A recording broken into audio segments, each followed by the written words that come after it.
It's the Arizona Golf Association Rule of the Month.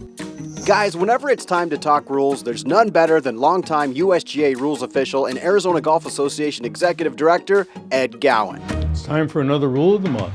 Today we're going to talk about Rule 15, relief from loose impediments and movable obstructions. What is a loose impediment? It is a natural object, not fixed or growing, not adhering to the ball, not solidly embedded. That could be a leaf, a fallen tree that's detached, stone, tree branch, a big rock.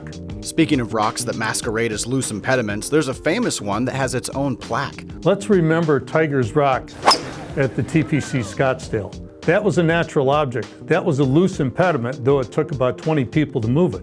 When moving a loose impediment, you can't request a shovel and you can't be holding up play. If you can roll it away and you're not delaying play, even that big Tiger Rock is a loose impediment because it was not solidly embedded. Where loose impediments are natural objects, movable obstructions are artificial. A piece of paper, a glass, a cup, anything artificial is an obstruction.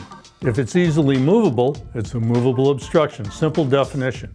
It's important to know the difference between loose impediments and movable obstructions because what you do next can affect your score. A loose impediment anywhere on the golf course can be moved as long as you don't move the ball. The one exception to that is on the putting green. If you move a loose impediment and your ball moves, there's no penalty. Elsewhere on the golf course, if you move a loose impediment and your ball moves, there's a one-stroke penalty. It's different with movable obstructions. An obstruction that's movable anywhere on the course can be moved, and if the ball moves, you simply replace the ball, no penalty. Let's look at some examples. When it comes to loose impediments, let's say you hit your ball into the desert and it comes to rest up against a broken piece of cactus. You move that piece of cactus and your ball moves. Okay, you've moved your ball in play, you must replace it with a one-stroke penalty. If you move that piece of cactus and the ball doesn't move, there's no problem. Fair enough. Now let's look at a movable obstruction example. When there's a movable obstruction involved with the ball, if the ball is on the movable obstruction and doesn't touch the golf course, you're going to be dropping to establish a position in the golf course. On the other hand, if the ball is touching the ground and you move the movable obstruction like a rake in a bunker and the ball moves, you simply put it back. If the ball is not touching the ground, then you have to create a place on the ground by dropping. Let's say your ball's on a magazine in the middle of the fairway.